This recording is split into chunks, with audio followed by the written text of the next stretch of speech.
안녕하세요. 오늘은 제과제빵 기능사 필기시험 전에 기본적으로 알고 있어야 하는 영양학 부분에 대해서 설명을 드릴 겁니다. 영양학의 범위도 넓긴 하지만 출제율이 높고 반드시 알아야 되는 내용으로만 구성을 했기 때문에 제가 알려드리는 것 외에도 문제를 통해서 많이 알아두시는 게 좋을 것 같습니다. 공부하시는 책이 있으시면 책을 펼쳐서 제가 알려드린 부분을 찾아서 밑줄 치면서 공부하는 것이 좋을 것 같고요. 아니면 노트에 필기하면서 공부하시는 것을 추천드립니다. 영양학은 1부, 2부로 나누지 않고 제가 한 번에 좀 할 거예요. 그래서 아마 영상이 다소 길어질 것 같아요. 힘드시겠지만 오늘도 힘내서 파이팅 해보자고요. 자, 그럼 시작하겠습니다. 자, 첫 번째, 열량 영양소라고 하는 것은 에너지를 내는 영양소를 말합니다. 우리가 잘 알고 있는 탄수화물, 지방, 단백질 이 세 가지가 열량 영양소에 속하는데요. 그 중에서도 단백질 같은 경우는 구성 영양소에도 속합니다. 우리 머리카락이랑 손톱을 구성하는 이 영양소 자체가 단백질이잖아요. 단백질은 열량도 내지만 구성 영양소도 된다라는 거죠. 자, 그리고 조절 영양소라고 있는데 이거 같은 경우는 비타민이나 무기질, 물 요 세 가지가 조절 영양소에 속합니다. 요것도 따로따로 기억을 해서 알아두시면 좋을 것 같습니다. 두 번째, 자, 요거는 칼로리를 묻는 건데요. 이거는 알고 계시는 분들도 꽤 많으세요. 탄수화물은 1g당 4칼로리, 지방은 9칼로리, 단백질은 4칼로리. 이 문제를 갖고 수학 문제로 계산하는 게 많이 나오니까 요 칼로리는 반드시 외워주시고 이 칼로리에 관련된 수학 문제를 많이 풀어서 공부하는 걸 추천합니다. 자, 세 번째 볼게요. 탄수화물의 1일 섭취 권장량. 자, 이게 무슨 말이냐면요. 우리가 하루에 먹어야 되는 칼로리가 있어요. 성인 남자는 보통 하루에 2700칼로리를 먹고 성인 여자는 2200칼로리 정도를 먹는 게 좋다라고 이제 정해져 있는데 그건 사실 사람마다 체격에 따라서 좀 다르기 때문에 완벽한 건 없습니다. 대체적으로 그렇다라는 거예요. 예를 들어서 2000칼로리를 먹어야 되는 사람의 1일 섭취 권장량은요. 60에서 70%다. 그러면 2000에서 60%를 계산하라는 뜻인 거죠. 그러면 1200칼로리 정도가 이 사람이 탄수화물을 먹어야 된다는 거잖아요. 이해되시나요? 요거를 좀 알아두시는 게 좋은 게 문제가 어떻게 나오냐면요. 하루에 2000칼로리를 먹어야 되는 사람이 있어요. 2000칼로리를 먹어야 되는 사람의 탄수화물 양을 구하시오라고 나와요. 탄수화물 양을 구하시오. 그럼 쉽잖아요. 2000에서 곱하기 뭘 해요? 60에서 70%. 2000에서 곱하기 60에서 70이니까 한 0.6을 하면 답은 1200칼로리가 되는 거죠. 1200에서 1400칼로리. 이해되시나요? 이렇게 문제를 풀으셔야 되는데 여기서 중요한 거는 이 칼로리를 계산해서 이거를 1200을 찾아야겠다 하시면 안 됩니다. 절대로. 왜냐하면 정답에는요, 칼로리가 없고 뜬금없이 그람으로 나와요. 예를 들어서 200에서 250g, 2번 250에서 300g, 290g, 3번 300에서 340g 이런 식으로 문제가 나옵니다. 아니 내가 1200을 찾아야 되는데 칼로리는 없고 그람 수로 해서 이렇게 나오면 어떻게 계산을 해야 될까요? 어렵지 않죠. 바로 위에 나왔던 제가 방금 말씀드린 수학 문제가 이겁니다. 자, 1200칼로리예요. 이 칼로리를 g으로 고치면 1200 나누기 4를 하면 되잖아요. 1200 나누기 4. 그러면 300g이 나오니 정답은 300에서 340. 요게 정답이 되는 거겠죠. 요거는 이해를 반드시 하셔야 되고요. 수학 문제 이거 나오면 그냥 찍지 마시고 무조건 풀어주세요. 이거 정말 쉽거든요, 사실. 그래서 요 문제가 나오면 절대 틀리지 말고 지금 제가 알려드린 것처럼 계속 문제를 풀어서 하시면 좋을 것 같습니다. 지방과 단백질도 마찬가지로 15에서 20, 0.15 또는 0.2 곱하기 해서 나누기 지방은 9, 단백질은 4 이렇게 해서 계산을 하시면 되는 거겠죠? 자, 그리고 탄수화물, 단백질, 지방에 대한 기능을 묻는 문제들이 많이 나옵니다. 근데 그 중에서도 탄수화물의 기능을 좀 많이 물어봤던 것 같아요. 그래서 제가 탄수화물의 기능에 대해서만 좀 설명을 드리고, 나머지 지방이랑 단백질 같은 경우는 문제 풀다가 이제 같이 공부를 하시는 게 좋을 것 같아요. 자, 탄수화물의 기능 첫 번째로는 아까 말씀드린 것처럼 열량을 내는 영양소, 에너지를 공급한다. 자, 두 번째, 혈당을 유지하는 게 바로 탄수화물이잖아요. 이 탄수화물이 내 몸에 있는 간에 글리코겐 형태로 저장이 되었다가 이제 필요할 때마다 포도당으로 분해되어 사용을 한다라는 건데요. 자, 무슨 말이냐면요. 우리가 탄수화물을 먹었어요. 먹으면 이제 뭔가 에너지를 다 내고 남는 당들이 있을 거 아니에요. 그럼 우리가 탄수화물의 기본 단위, 포도당. 이 포도당이라는 게 우리 간이에요. 이게 간이면 이 간 속에 포도당이 쌓여요. 어떻게 쌓이냐? 그냥 쌓이는 게 아니라 이렇게 좀 결합을 해서 요게 이제 많이 결합을 시켜요. 그럼 우리가 당이 여러 개 있으니까 요게 다당류가 되겠죠? 다당류 중에서도 글리코겐. 자, 글리코겐 형태로 요 글리코겐이라는 형태로 저장이 되는 거예요. 이해되시나요?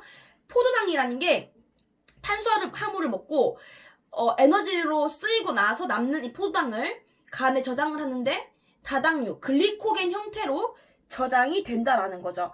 이게 저장이 되었다가 내가 나중에 필요할 때 여기 하나씩 사용이 되는 겁니다. 그래서 이제 혈당을 유지시켜주는 건데 사실 혈당을 유지시키는 호르몬은 인슐린이라는 거예요. 인슐린 들어보셨나요? 인슐린 주사 맞는다고 하잖아요. 혈액 속에 있는 혈당이 너무 막 떨어지지 않도록 유지를 시켜주는 역할을 하는 호르몬이 바로 인슐린입니다. 우리 몸속에요, 혈당은 항상 0.1%를 유지하여야 됩니다. 요것도 꼭 알아놓으세요. 이게 설명이 길어서 어려울 수 있지만 사실 어려운 건 아닙니다. 그냥 혈당 유지로 외워놓는 게 좋겠죠? 자, 세 번째, 케톤증 예방. 이게 무슨 말이냐면 우리가 지방과 단백질을 또 같이 섭취를 하잖아요. 근데 탄수화물을 먹지 않고 지방과 단백질만 많이 먹었어요. 예를 들어서 그러면 몸속에 탄수화물 말고 지방이나 단백질이 쌓이는데 이 지방이라는 게 사실 잘 쌓이잖아요. 내 몸속에. 그러면 이게 산화되지 않고 몸에 케톤체라는 걸 생성해요. 케톤체. 그럼 이게 결국 케톤증이라는 병을 앓게 되는데 탄수화물이 같이 공급이 되면은 케톤증도 예방이 된다라는 거죠. 케톤증이 예방된다. 한마디로 지방만 섭취하는 것이 아니라 탄수화물도 골고루 먹어야지 케톤증이 예방된다라는 뜻입니다. 자, 그리고 단백질 절약작용이라고 하는 것은요. 탄수화물이 내 몸에 부족을 해요. 부족하다. 그러면 내 몸속에 있는 지방이나 단백질이 에너지원으로 사용이 된다라는 겁니다. 그게 바로 단백질 절약작용이에요. 그리고 마지막 정장작용은 그냥 장을 활발하게 해주는 그런 내용이 되겠죠. 이 5가지는 꼭 알아서 기억을 하시고요. 단백질과 지방을 공부하지 말라는 건 아니에요. 같이 공부를 하시되 이게 좀 시험에 자주 나오기 때문에 제가 말씀을 드리는 겁니다. 자, 5번 볼게요. 필수 아미노산. 자, 요거는요. 제가 단백질 파트 할 때 영상 중에 단백질 부분이 있어요. 단백질에 대한 영상을 보시면요. 더 자세하게 나오고 공부를 하실 수가 있고요. 기본적으로 필수 아미노산은 반드시 알아주셔야 되는 게 요게 필수 아미노산은 내 체내에서 내 몸 체내에서 합성을 할 수가 없어서 반드시 음식물로 공급을 해야 되는 겁니다. 반드시 음식물로 섭취해야 되는 게 바로 필수 아미노산인데요. 요 8종, 8가지는 꼭 알아두셔야 돼요. 리신, 유신, 이소루신, 트립토판, 페닐알라닌, 트레오닌, 메티오닌, 발린. 여기까지가 8종이고요. 이스티드, 요거는 유아, 애기들 있죠? 유아나 또는 이제 환자들이 꼭 섭취를 해야 되는 요게 바로 유아나 유아 및 환자에 필요한 필수 아미노산입니다. 그래서 히스티딘까지 포함을 해서 9종이라고 하는데 그냥 좀 따로 외워놓는 게 좋아요. 성인에게 필요한 필수 아미노산 8종은 여기까지고요. 요거는 유아나 환자에 포함된 9종 이렇게 외워두시는 게 좋을 것 같습니다. 자, 그러면 아미노산도 있으면 지방산도 있겠죠. 필수적으로 필요한 필수 지방산이 있겠는데요.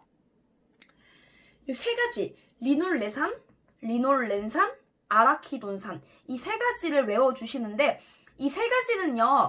이 공통점이 뭐냐면 얘의 공통점은 바로 불포화 지방산이라는 거죠. 불포화 지방산. 자, 포화 지방산과 불포화 지방산을 분명 보셨을 거예요. 제과제빵을 공부하시면서 지방 파트에 포화 지방산, 불포화 지방산 내용이 많이 나오는데 그거 사실 이해하기 어렵죠. 어려우실 거예요. 아마 이해를 하시기에는. 무턱대고 외워야 되겠지만 일단은 오늘은 필수 지방산은 세 가지. 이것은 불포화 지방산이다를 외워 놓으시고 제가 다음번에 영양학이 다 파트가 끝나고 나면은 하나씩 좀 외워야 될 부분들을 제가 하나씩 영상을 올릴 거예요. 좀 쉽게 외우는 방법 이런 거 올릴 때 그때 제가 포화 지방산과 불포화 지방산 쉽게 외우는 방법 그때 한번 올리면 한번 보시면 좋을 것 같습니다. 7번 무기질 중에서 인체 내에 가장 많이 차지하고 있는 것은 바로 칼슘이고요. 그 다음으로 차지하고 있는 것은 인입니다. 요거 시험에 잘 나옵니다. 꼭 알아두세요. 칼슘과 인은 우리 몸속에 제일 많이 차지한다. 그 비율은 2대1, 칼슘 2대 인은 1. 요렇게 외워두시면 되겠습니다. 자, 그리고 지용성 비타민 볼게요. 비타민이 지용성, 기름에 녹는 비타민이 있고 수용성, 물에 녹는 비타민이 있습니다. 지용성 비타민으로는 ADEK, ADEK 외우시면 돼요. ADEK. 자, 9번. 지용성 비타민 중에 토코페롤이라고도 하며 천연 항산화제 역할을 해주는 비타민은 바로 비타민 E가 됩니다. 요거는요. 제가 A, D, K가 있지만 불구하고 제가 요거를 알려드렸잖아요. 요것도 잘 나옵니다. 이 비타민 E라는 건요. 토코페롤이라고도 해요. 근데 물론 비타민 A는 뭐 레티놀 뭐 이렇게 뭐 D는 뭐 칼시페롤 이름은 많겠지만 다 알 필요가 없어요. 그냥 이 정도만 아시면 되고요. 조금 있다가 이제 제가 비타민 B1과 B2를 알려드릴 건데 B1이 티아민이고 B2가 리보플라빈 정도까지만 아시면 돼요. 나머지 뭐 A는 레티놀이다, 뭐 D는 뭐다 그런 건 아실 필요가 없습니다. 티아민, 리보플라빈, 그리고 토코페롤 요거까지만 아시면 되고요. 일단 9번 문제 보시면 이 비타민 E라고 하는 것은 토코페롤이라고도 해요. 그리고 요거 항산화제. 자, 이게 뭘까요? 항산화제. 막아주다는 뜻이죠. 산화를 막아주는 역할입니다. 비타민 E는요, 항산화제 역할도 해요. 그래서 시험 문제에서 또 어떻게 나오냐? 영양학은 아니지만 문제에서 다음 중 항산화제로 알맞지 않는 것은 1번 어떤 거 2번 어떤 거 3번 비타민 E가 나와요. 그럼 사람들이 착각을 하는 게 비타민이 여기 왜 있지? 얘를 찍어버려요. 아니에요. 걔는 항산화제 될 수 있습니다. 그래서 이거를 잘 알아두셔야 된다는 거예요. 이해되셨나요? 넘어갈게요. 자, 10번 결핍증. 요것도 정말 중요하죠. 결핍. 부족하면은 일어나는 병인데 다른 것도 물론 결핍증이 있겠지만 요거는 중점으로 알아두셔야 됩니다. 자, 비타민 A 야맹증을 외우는 방법은요. 우리 중학교 때 많이 배우셨을 거예요. 아마 선생님이 그림을 그려서 알려주셨을 텐데 비타민 A 같은 경우는 요거를 눈이라고 생각해라. 사람 눈. 야맹증이다. 사람 눈이니까. 야맹증, 밤눈이 어두운 사람을 야맹증이라고 하잖아요.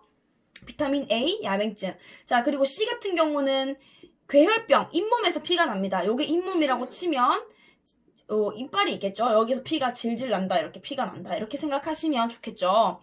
자, D, 구루병. 자, 사람이 이렇게 있습니다. 이렇게 있는데 다리가 이렇게 휘었어요. 휘었다. 다리가 휘었다. 그래서 구루병. D. 조금 억지스럽긴 해도 이렇게 알아두는 게 좀 나을 수도 있어요. 자, 그리고 E. 불임. 요거는 사실 외울 수 있는 방법은 없습니다. 그냥 아셔야 되고요. 자, K. K는 출혈. 혈액이 응고가 되지 않는 거. 계속 피가 멈추지 않고 나는 거예요. 피가 겁나게 이렇게 튀었다라고 생각을 하시면 되겠습니다. 굉장히 억지스럽지만 어쩔 수 없어요. 외워야 되잖아요. 그쵸? A, C, D. 야맹증, 괴혈병, 구루병, 출혈. 이 불임 요거 따로 외우시고 B1 티아민이라고도 하고 각기병, B2 리보플라빈, 구순구강염, 엽사는 빈혈입니다. 요것도 같이 알아주시면 좋을 것 같습니다.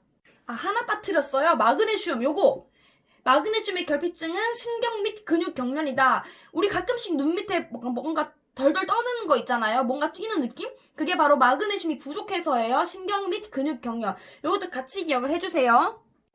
자, 11번. 수용성 비타민. 앞서 제가 지용성 비타민 설명을 드렸어요. 기름에 녹는 비타민. 반대로 수용성은 물에 녹는 비타민입니다. 종류가 이렇게 있어요. 요거 외워두시고. 12번. 침. 우리 침 있죠? 구강. 입속에 있는 침, 그 효소가 바로 푸티알린이라는 거예요. 지금부터는 그냥 계속 외워야 돼요. 골격과 치아를 형성하는 무기질은 칼슘이다. 몸속의 삼투압을 조절해주는 무기질이 염소이고, 그리고 헤모글로빈을 구성하는 무기질은 철. 그리고 완전 단백질의 종류와 불완전 단백질의 대표적인 예. 여기에 대한 자세한 설명은요, 제가 단백질 파트에 해놨으니까 궁금하시면 찾아보시면 되겠어요. 그리고 마지막, 물의 기능. 물이 어떤 역할을 하는지 이것도 같이 공부를 하시면 좋을 것 같습니다. 오늘 준비한 영양학은 여기까지였고요. 많이 생략해서 설명드린 거라 이것만 외우시는 게 아니라 이것은 무조건 외우시고 문제를 풀면서 더 많이 공부하시는 게 좋습니다. 그래서 다음 시간에는 영양학 문제풀이를 진행하도록 할 겁니다. 출제율이 높음에도 불구하고 놓치고 가는 문제들로만 모아서 영상을 업로드할 예정이니 다음 시간에도 꼭 시청해주셔서 영양학을 마스터해보자고요. 이해가 안 되시거나 모르는 부분, 알고 싶은 부분은 언제든지 댓글로 남겨주세요. 오늘도 수고 많으셨습니다. 월요일에 뵙겠습니다. 이상 빵선생의 과외교실이었습니다. 감사합니다.